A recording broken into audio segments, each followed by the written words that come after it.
మిత్రులందరికీ స్వాగతం. పులి కన్ను వైడ్ ఐ ఛానల్లోకి మీ అందరికీ స్వాగతం. పోయినసారి మోగ మనసులు సినిమాలో ఆత్రేయ గారి పాటను గురించి మాట్లాడుకున్నాము. అది అక్కినేని నాగేశ్వరరావు గారు సావిత్రి గారి మీద చిత్రీకరించినటువంటి పాట. అది ముద్దబంతి పువ్వులో మోగ కళ్ళ ఊసులు ఎనక జనమ భాషలు ఎందరికీ తెలుసులే అనే పాట గురించి మాట్లాడుకున్నాం.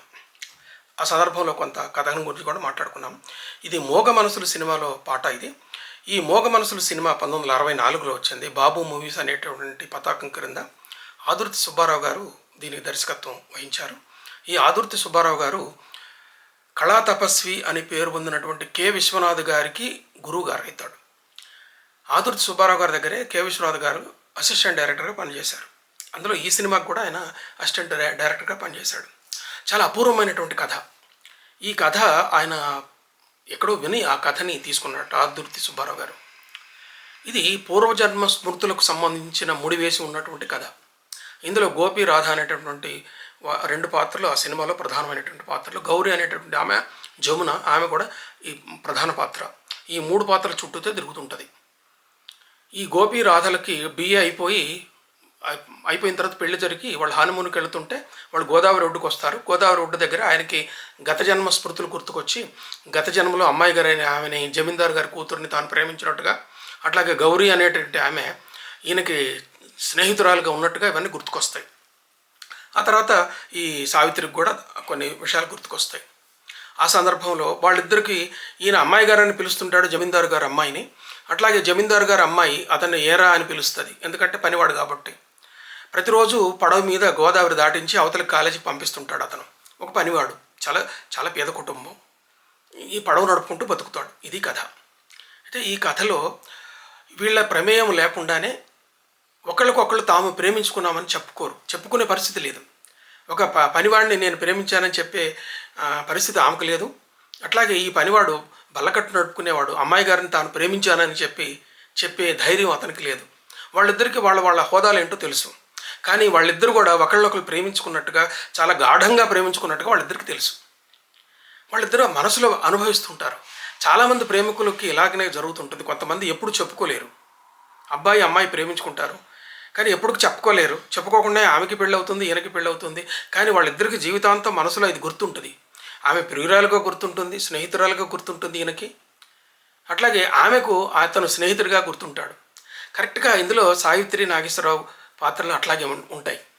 అయితే ఆమెకు పెళ్లి జరిగి పంపిస్తూ ఉంటే అందులో ఒక విషాదమైన పాట పాడతాడు. విషాద మధురమైన పాట అనాలి. అదే ముద్దబంతి పువ్వులో మూగ కళ్ళ ఊసులు అనేది అటువంటి పాట. దీని తర్వాత అమ్మాయికి జమీందారీ హోదాకి తగినటువంటి వ్యక్తితో పెళ్ళి అవుతుంది. కానీ దురదృష్టవశాత్తు ఏమవుతుందంటే ఆ అమ్మాయి పెళ్ళి అయిన తర్వాత కొంతకాలానికి భర్త చనిపోతాడు. సావిత్రికి పెళ్ళి అవుతుంది, పద్మనాభంతో పెళ్ళి అవుతుంది. రాజు అతను కూడా వీళ్ళ హోదాకి తగినటువంటి వాడు. పెళ్ళైన తర్వాత కొద్ది రోజులకు అతను చనిపోతాడు. విధవగా ఇంటికి వస్తుంది సావిత్రి, అమ్మాయి గారు. అంటే గోపికి అమ్మాయి గారు అనమాట. గోపికి అమ్మాయి గారు విధవగా తిరిగి వస్తుంది. తిరిగి వచ్చిన తర్వాత తీవ్రమైనటువంటి దుఃఖంతో ఉంటుంది ఆమె.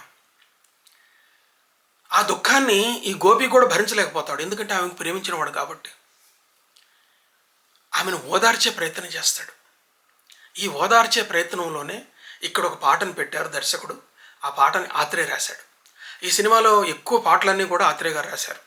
ఒక్కొక్క పాట ఇప్పటికి కూడా ఆణిముత్యం, ఎప్పటికీ మర్చిపోలేనటువంటి, తెలుగు వాళ్ళు ఎప్పటికీ మర్చిపోలేని సినిమా సాహిత్యం, సినిమా సంగీతం, సినిమా పాటలు ఇందులో ఉన్నాయి. గోదావరి గట్టుంది, గట్టు మీద చెట్టుంది అన్న పాట దాశరథి గారు రాశారు. గౌరమ్మ నీ మొగుడెవరమ్మ అనే పాటని ఆయన కొసరాజు గారు రాశాడు. అందులో పాటలన్నీ ఇప్పటికి కూడా సూపర్ హిట్గా మనకు కనిపిస్తుంటాయి. ముఖ్యంగా ఈ తరం కుర్రవాళ్ళకి ఇవి తెలుసుకుంటే వాళ్ళు బాగా ఎంజాయ్గా చేయగలుగుతారు. అయితే ఈ పాట పాడుతా తీయగా చల్లగా పసిపాపలా నిదురపో తల్లిగా బంగారు తల్లిగా, ఇది పల్లవి. అతను పాడుతుంటే పక్కన ఆయన తిరుగుతుంటాడు, ఈమె ఏడుస్తూ ఉంటుంది. ఆ ఏడ్చి తన ప్రియురాయలను ఓదార్చడానికి ఇతను పాడుతూ ఉంటాడు. గోపి అని అక్కినేని నాగేశ్వరరావు గారు పాడుతూ ఉంటాడు. ఈ పాటలో అటు సావిత్రి నటన కానీ, అక్కినేని నాగేశ్వరరావు గారు చూపించిన నటన కానీ ఎప్పటికీ మర్చిపోలేము. వాళ్ళు లెజెండ్స్ అనిపిస్తారనమాట. ఆ వేదనని ఎంత గొప్పగా ప్రదర్శిస్తాడంటే అక్కినేని నాగేశ్వరరావు గారు, వాళ్ళు అందుకే మహానటులు అయిపోయారు. సావిత్రిని మహానటి అని ఎందుకు అనాలంటే ఈ ఒక్క సినిమా చూస్తే చాలు. ఆ వేదనని ఎంత గొప్పగా చూపిస్తుందంటే, అదే సమయంలో వాడి మీద ప్రేమను కూడా చూపిస్తుంది. అది అది ఆమెకే చెల్లుతుందని అంత గొప్ప నటన అందులో ఉంది. ఆ పాట ఒకసారి చూద్దాం మనం. పాడుతా తీయగా చల్లగా చల్లగా అంటాడు ఆయన. భాష అది. నా పాట నీ నోట పలకాల శిలక అది నేర్పుతుంటాడు అనమాట ఆమెకి. రాధకి ఈ పాట నేర్పుతుంటాడు. ఆమె చిలక అంటది, ఈయన శిలక అంటాడు. ఆమె 2-3 సార్లు చెప్పినా ఆమె చిలక అని అంటది. ఏహే ఊరుకో అని చెప్పి మళ్ళీ శిలక అని అనమని అంటాడు. అంటే అదే భాషలో ఈ పాటను కూడా పాడతాడనమాట. పాడుతా తీయగా చల్లగా పసి పాపలా నిద్రపో తల్లిగా బంగారు తల్లిగా. ఆ తర్వాత చరణాలు చూడండి ఎంత బాగుంటాయో చూడండి. కునుకు పడితే మనసు కాస్త కుదుట పడుతుంది, కునుకు పడితే మనసు కాస్త కుదుట పడుతుంది, కుదుట పడ్డ మనసు తీపి కలలు కంటది, కలలే మనకు మిగిలిపోవు కలిమి చివరకు, ఆ కలిమి కూడా దోచుకునే దొరలు ఎందుకు. అద్భుతమైన కవిత ఇది. దీన్ని ఒక కవితగా ఇప్పుడు కూడా పెడితే తెలుగు కవిత్వం చిరకాలంగా మిగిలిపోయే కవిత్వాన్ని అందరినీ ఒక బీరువాల్లో పెడితే దీన్ని కూడా పెట్టచ్చు. అంత అంత మంచి చిన్న చిన్న పదాలతో ఎంత బాగా రాశాడు చూడండి. కునుకు పడితే మనసు కాస్త కుదుట పడుతుంది, కుదుట పడ్డ మనసు తీపి కలలు కంటది. అంటే కాస్త నిద్రపోవమ్మా అని ఆమెకు చెప్తున్నాడు. నువ్వు నిద్రపో అని చెప్పి చెప్తున్నాడు. కునుకు పడితే మనసు కాస్త కుదుట పడుతుంది, నిద్రపో. కుదుట పడ్డ మనసు తీపి కలలు కంటది. ఆమెకి తీపి కలలు కనే అవకాశం లేదు, కానీ నువ్వు ప్రయత్నం చేయి, కునుకు పట్టేటట్టు చేయి, తీపి కలలు కంటది.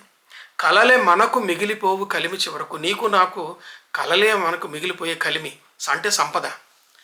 ఆ కలిమి కూడా దోచుకునే దొరలు ఎందుకు. ఇక్కడ ఆ కలిమిని దోచుకున్నది ఎవరు? ఆమె తండ్రి జమీందారు దొర.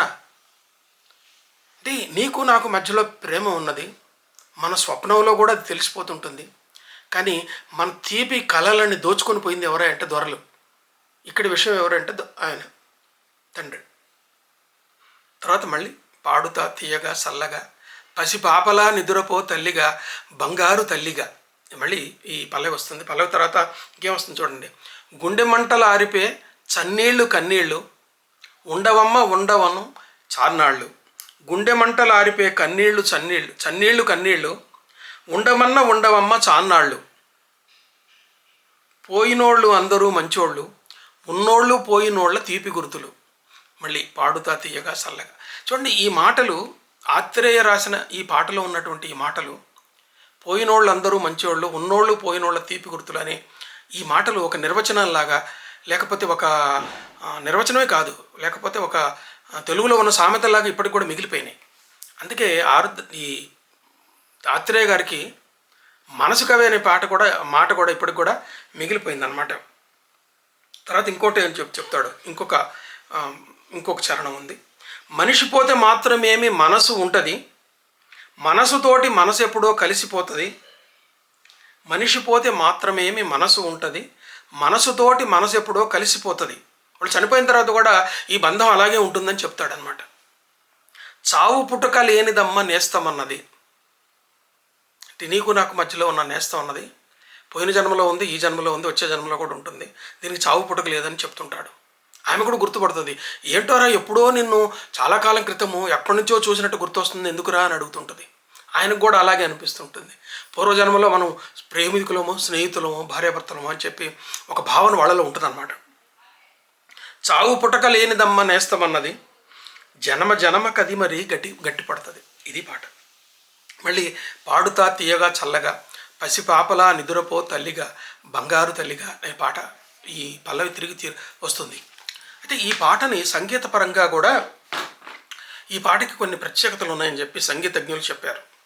నాకు సినిమా పాటల్లో నాకు తెలియని సంగీత విశేషాలన్నీ కూడా మాకు తెలిసిన వ్యక్తి డాక్టర్ బొండాడ రాధ అని ఆమె ఉన్నారు. ఆమె తెలుగు విశ్వవిద్యాలయంలో సంగీతం డిపార్ట్మెంట్లో ప్రొఫెసర్గా పనిచేస్తారు. చాలా కాలంగా వారితోటి పరిచయం కారణంగా ఆమె ఏమండి పలానా సినిమా పాటల్లో పలానా ఏ రాగం ఉంది, దాని లక్షణాలు ఏంటంటే చెబుతూ ఉంటారు. నేను సంగీతజ్ఞుని కాదు, ఓహో ఇది పలానా రాగమేమో అని అనిపిస్తూ ఉంటుంది. అది ఆ రాగమో కాదో నాకు సరిగ్గా తెలియదు. ఇంతకుముందు చెప్పిన పాట అది సింధు భైరవి అని చెప్పి నేను పడతాను. కొన్ని రాగాలు గుర్తుపడతాను. నేను సంగీతమే నేర్చుకోలేదు, ఏదో శృత పాండిత్యం అనమాట. అయితే ఇందులో మాండ అనే ఒక రాగం ఉందట. ఈ రాగము హిందుస్థానీ నుంచే వచ్చిందట. ఈ రాగం కూడా విషాదాన్ని బాగా పలికిస్తుంది. ఒక ప్రేమ, కరుణ, విషాదాన్ని కూడా ఇది బాగా పలికిస్తుందని చెప్తారు. కేవి మహాదేవన్ గారు దీనికి సంగీతం సమకూర్చారు.